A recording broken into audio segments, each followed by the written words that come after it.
ಕಾಂಗ್ರೆಸ್ನಲ್ಲಿ ಶುರುವಾಗಿದೆ ಸಿದ್ದು ಸೈಲೆಂಟ್ ಆಟ. ಟಗರು ಮೌನ, ಡಿಕೆಶಿಗೆ 108 ತಲೆನೋವು. ಎಸ್ ವೀಕ್ಷಕರೇ, ಕುರ್ಚಿ ಬಿಟ್ಟು ಕೊಟ್ಟರು ಸಿದ್ದರಾಮಯ್ಯನವರ ಕೋಪ ತಣ್ಣಗೆ ಆಗಿಲ್ಲ.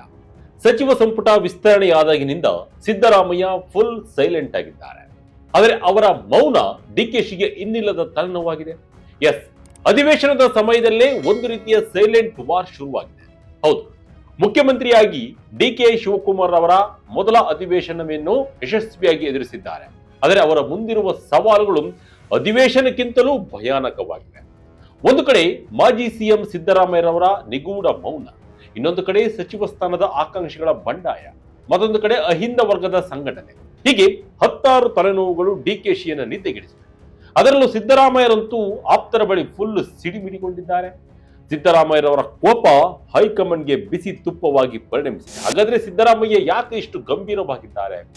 ಕೃಷ್ಣಪ್ಪ ಮತ್ತು ಪ್ರಿಯಕೃಷ್ಣ ಅಧಿವೇಶನಕ್ಕೆ ಬಾರದೆ ಶಾಕ್ ನೀಡಿದ್ದು ಯಾಕೆ? ಸೆಪ್ಟೆಂಬರ್ನಲ್ಲಿ ಅಹಿಂದ ಬಾಂಬ್ ಸಿಡಿಸಲು ಸಿದ್ದು ರೆಡಿಯಾಗಿದ್ದಾರೆ. ಈ ಎಲ್ಲ ಇಂಟ್ರೆಸ್ಟಿಂಗ್ ರಾಜಕೀಯ ಲೆಕ್ಕಾಚಾರಗಳನ್ನ ಈ ವಿಡಿಯೋದಲ್ಲಿ ನೋಡ್ತಾ ಹೋಗೋಣ. ಎಲ್ಲೂ ಸ್ಕಿಪ್ ಮಾಡದೆ ಈ ವಿಡಿಯೋ ನೋಡಿ. ಸ್ಫೋಟಗೊಳ್ತಾರ ಸಿದ್ದರಾಮಯ್ಯ, ಸದನದಲ್ಲಿದ್ದರೂ ಮಾತನಾಡದ ಟಗರು. ವೀಕ್ಷಕರೇ, ವಿಷಯ ಏನಂದ್ರೆ, ಅಧಿಕಾರ ಕಳೆದುಕೊಂಡ ನಂತರ ಸಿದ್ದರಾಮಯ್ಯರವರು ಒಂದು ರೀತಿಯ ಅಂತರವನ್ನ ಕಾಯ್ದುಕೊಂಡಿದ್ದಾರೆ. ಅದರಲ್ಲೂ ಸಚಿವ ಸಂಪುಟ ವಿಸ್ತರಣೆ ಸಂದರ್ಭದಲ್ಲಿ ಸಚಿವರ ಪ್ರಮಾಣ ವಚನ ಕಾರ್ಯಕ್ರಮಕ್ಕೆ ಬಾರದೆ ಪರೋಕ್ಷವಾಗಿ ಸಿಟ್ಟು ಹೊರಹಾಕಿದ್ರು. ತಾವು ಹೇಳಿದವರಿಗೆ ಬಿಟ್ಟು ಹೈಕಮಾಂಡ್ ಬೇರೆಯವರಿಗೆ ಮಂತ್ರಿ ಸ್ಥಾನ ಕೊಟ್ಟಿರುವುದು ಸಿದ್ದು ಕೆಂಗಣ್ಣಿಗೆ ಗುರಿಯಾಗಿದೆ. ಸಿದ್ದರಾಮಯ್ಯ ಯಾವಾಗ ರಾಂಗ್ ಆದ್ರೂ ಡಿಕೆಶಿಗೆ ನಡುಕ ಶುರುವಾಗಿದೆ. ಸಿದ್ದರಾಮಯ್ಯನವರ ಮನೆಗೆ ಹೋಗಿ ಬಂದರೂ ಕೂಡ ಸಿಟ್ಟು ತಣ್ಣಗೆ ಆಗಿಲ್ಲ. ಮೂಲಗಳ ಪ್ರಕಾರ ಇಬ್ಬರು ಒಂದೇ ಫ್ಲೈಟ್ ನಲ್ಲಿ ಡೆಲ್ಲಿಗೆ ಹೋಗಿ ಬಂದರೂ ಕೂಡ ಒಂದು ಚೂರು ಸಿದ್ದರಾಮಯ್ಯ ಮಾತಾಡಿರುವಂತೆ. ಇದು ಹೈಕಮಾಂಡ್ ನಾಯಕರಲ್ಲೂ ಕೂಡ ಕಳವಳಕ್ಕೆ ಕಾರಣವಾಗಿದೆ. ಕುರ್ಚಿ ಬಿಟ್ಟು ಕೊಡುವಾಗ ಸೈಲೆಂಟ್ ಆಗಿದ್ರು, ಆದ್ರೆ ಈಗ ಸಿದ್ದುವ ಅಸಲಿ ಆಟವನ್ನ ಶುರು ಮಾಡಿದ್ದಾರೆ. ಎಸ್, 8 ದಿನಗಳ ಕಾಲ ವಿಧಾನಮಂಡಲ ಅಧಿವೇಶನ ನಡೆದರೂ ಕೂಡ ಸಿದ್ದರಾಮಯ್ಯರವರು ಸದನದಲ್ಲಿ ಬಹುತೇಕ ಮೌನಕ್ಕೆ ಶರಣಾಗಿದ್ದರು. ಯಾವುದೇ ಗಂಭೀರ ಚರ್ಚೆಗಳಲ್ಲಿ ಭಾಗಿಯಾಗದೆ ಅಥವಾ ಸರ್ಕಾರದ ಪರವಾಗಿ ಬಲವಾಗಿ ಬ್ಯಾಟಿಂಗ್ ಮಾಡದೆ ಅವರು ಸುಮ್ಮನಿರುವುದು ಕಾಂಗ್ರೆಸ್ ವಲಯದಲ್ಲಿ ನಾನಾ ವ್ಯಾಖ್ಯಾನಗಳಿಗೆ ಎಡೆಮಾಡಿಕೊಟ್ಟಿದೆ. ಸಾಮಾನ್ಯವಾಗಿ ಸಿದ್ದರಾಮಯ್ಯ ಅಂದ್ರೆ ಸದನದಲ್ಲಿ ಗರ್ಜಿಸುವ ನಾಯಕ. ಆದರೆ ಈಗ ಅವರು ಯಾವುದೇ ಪ್ರತಿಕ್ರಿಯೆ ನೀಡದೆ ಅಂತರ ಕಾಯ್ದುಕೊಂಡಿರುವುದು ಡಿಕೆ ಶಿವಕುಮಾರ್ ಅವರಿಗೆ ದೊಡ್ಡ ಆತಂಕವನ್ನು ತಂದಿದೆ. ಸಿಎಂ ಡಿಕೆಶಿರವರು ಎಲ್ಲವನ್ನ ಸರಿಪಡಿಸಲು ಪ್ರಯತ್ನಿಸುತ್ತಿದ್ದರೂ ಸಿದ್ದರಾಮಯ್ಯರವರ ಮುನಿಸು ಮಾತ್ರ ತಣ್ಣಗಾಗದಂತೆ ಕಾಣ್ತಾ ಇದೆ. ಇದು ಈಗ ದಿಲ್ಲಿ ನಾಯಕರಲ್ಲೂ ದಿಗಿಲು ಹುಟ್ಟಿಸಿದೆ. ಸೆಪ್ಟೆಂಬರ್ನಲ್ಲಿ ಅಹಿಂದ ಬಾಂಬ್ ಸಿಡಿಸಲು ಸಿದ್ದು ಸಿದ್ಧತೆ. ಡಿಕೆಶಿ ನಿದ್ದೆಗೆಡಿಸಿದ ಅಹಿಂದ ಸಮಾವೇಶದ ಸಿಗ್ನಲ್. ವೀಕ್ಷಕರೇ, ಸಿದ್ದರಾಮಯ್ಯನವರು ಕೇವಲ ಸದನದಲ್ಲಿ ಮೌನವಾಗಿದ್ದಾರೆ ಅಷ್ಟೇ, ಆದರೆ ಹೊರಗಡೆ ದೊಡ್ಡ ರಣತಂತ್ರವನ್ನು ಹೆಣೆದಿದ್ದಾರೆ. ಈಗ ಮೊದಲು ದಸರಾ ನಂತರ ಅಹಿಂದ ವರ್ಗವನ್ನ ಸಂಘಟಿಸಲು ರಾಜ್ಯ ಪ್ರವಾಸ ಮಾಡುವುದಾಗಿ ಹೇಳಿದ್ದ ಸಿದ್ದರಾಮಯ್ಯ ಈಗ ಆ ನಿರ್ಧಾರವನ್ನ ಬದಲಿಸಿ ಸೆಪ್ಟೆಂಬರ್ನಲ್ಲೇ ಅಹಿಂದ ಸಮಾವೇಶವನ್ನು ನಡೆಸಲು ಮುಂದಾಗಿದ್ದಾರೆ. ಅಹಿಂದ ಸಮಾವೇಶ ಸಿದ್ದರಾಮಯ್ಯ ಅವರಿಗೆ ಅದೆಷ್ಟು ಬಲವನ್ನು ತಂದುಕೊಟ್ಟಿದೆ ಅನ್ನೋದಕ್ಕೆ ಇತಿಹಾಸವನ್ನು ಒಮ್ಮೆ ಮೆಲುಕು ಹಾಕಿದ್ರೆ ಸಾಕು.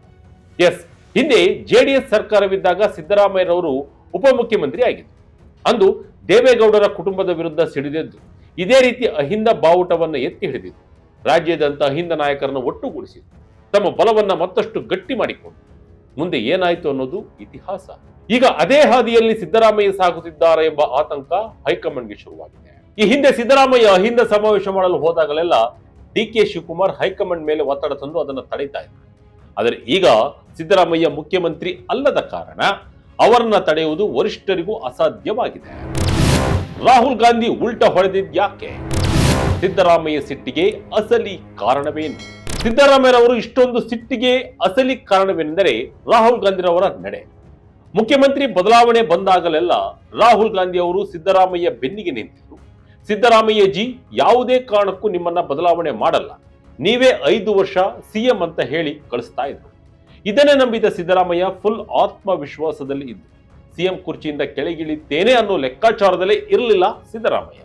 ಒಮ್ಮೆ ರಾಹುಲ್ ಗಾಂಧಿ ಕರ್ನಾಟಕಕ್ಕೆ ಬಂದಾಗ ನಿಮ್ಮನ್ನು ಯಾವುದೇ ಕಾರಣಕ್ಕೂ ಸಿಎಂ ಸ್ಥಾನದಿಂದ ಕೆಳಗಿಳಿಸುವುದಿಲ್ಲ ಎಂದು ಭರವಸೆಯನ್ನು ನೀಡಿದರು. ಆದರೆ ರಾಹುಲ್ ಗಾಂಧಿ ಯಾವ ಒತ್ತಡದಿಂದ ಬಳಲಿದ್ದಾರೋ ಗೊತ್ತಿಲ್ಲ, ಸಿದ್ದರಾಮಯ್ಯರನ್ನ ಕೆಳಗಿಳಿಸಿ ಬಿಟ್ಟರು. ಇದು ಸಿದ್ದರಾಮಯ್ಯರವರಿಗೆ ಅರಗಿಸಿಕೊಳ್ಳಲು ಸಾಧ್ಯವಾಗಲಿಲ್ಲ. ವರಿಷ್ಠರ ಈ ದ್ವಂದ್ವ ನಿಲುವಿನಿಂದಾಗಿ ಸಿದ್ದರಾಮಯ್ಯರವರು ಒಳಗೆ ಕುದಿತಾ ಇದ್ದಾರೆ. ಒಂದು ವೇಳೆ ಈ ಕೋಪ ಮುಂದುವರಿದರೆ ಅದು ಕಾಂಗ್ರೆಸ್ ಪಕ್ಷದ ಅಸ್ತಿತ್ವಕ್ಕೆ ಧಕ್ಕೆ ತರಬಹುದು ಎಂದು ಹಿರಿಯ ನಾಯಕರು ಈಗ ತಲೆಯನ್ನ ಕೆಡಿಸಿಕೊಂಡಿದ್ದಾರೆ.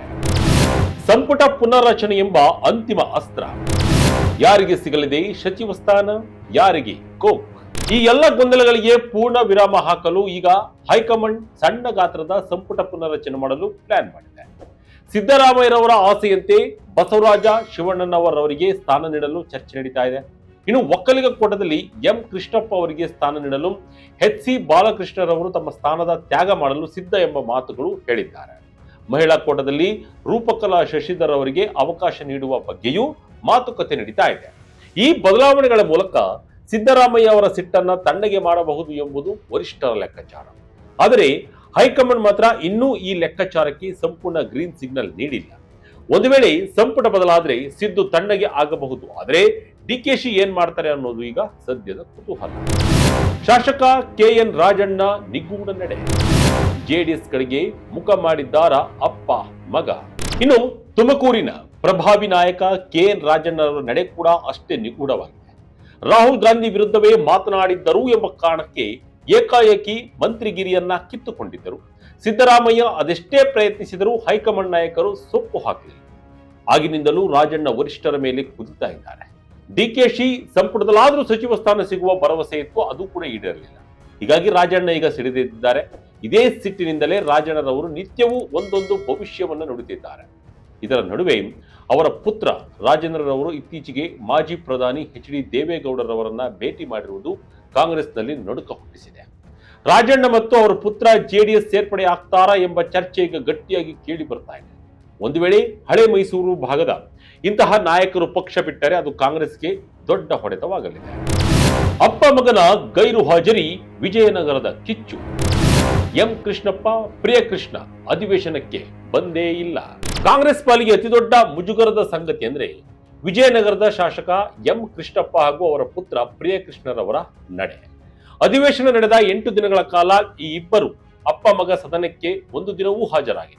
ಸಚಿವ ಸ್ಥಾನ ಸಿಗಲಿಲ್ಲ ಎಂಬ ಅತೀವ ಅಸಮಾಧಾನವೇ ಇದಕ್ಕೆ ಕಾರಣ ಎನ್ನಲಾಗ್ತಾ ಇದೆ. ಸ್ವತಃ ಸಿಎಂ ಡಿ.ಕೆ. ಶಿವಕುಮಾರ್ ಅವರು ಮತ್ತು ಕೆಪಿಸಿಸಿ ಅಧ್ಯಕ್ಷ ಬಿ.ಕೆ. ಹರಿಪ್ರಸಾದ್ ರವರು ಕೃಷ್ಣಪ್ಪರವರ ಮನೆಗೆ ತೆರಳಿ ಮನವೊಲಿಕೆ ಮಾಡಿದ್ದರೂ ಅದು ಫಲ ಕೊಟ್ಟಿಲ್ಲ. ಸದನಕ್ಕೆ ಬಾರದೆ ಅಂತರ ಕಾಯ್ದುಕೊಳ್ಳುವ ಮೂಲಕ ಅಪ್ಪ ಮಗ ಸರ್ಕಾರದ ಮೇಲೆ ಒತ್ತಡವನ್ನ ಹೇರ್ತಿದ್ದಾರೆ. ಇದು ಕೇವಲ ಕೃಷ್ಣಪ್ಪ ಅವರ ಸಮಸ್ಯೆ ಅಲ್ಲ, ಒಕ್ಕಲಿಗ ಸಮುದಾಯದ ಮತ್ತೊಂದು ಬಣವನ್ನ ಸಮಾಧಾನ ಪಡಿಸುವುದು ಈಗ ಡಿಕೆಶಿ ಪಾಲಿಗೆ ಸವಾಲಾಗಿದೆ.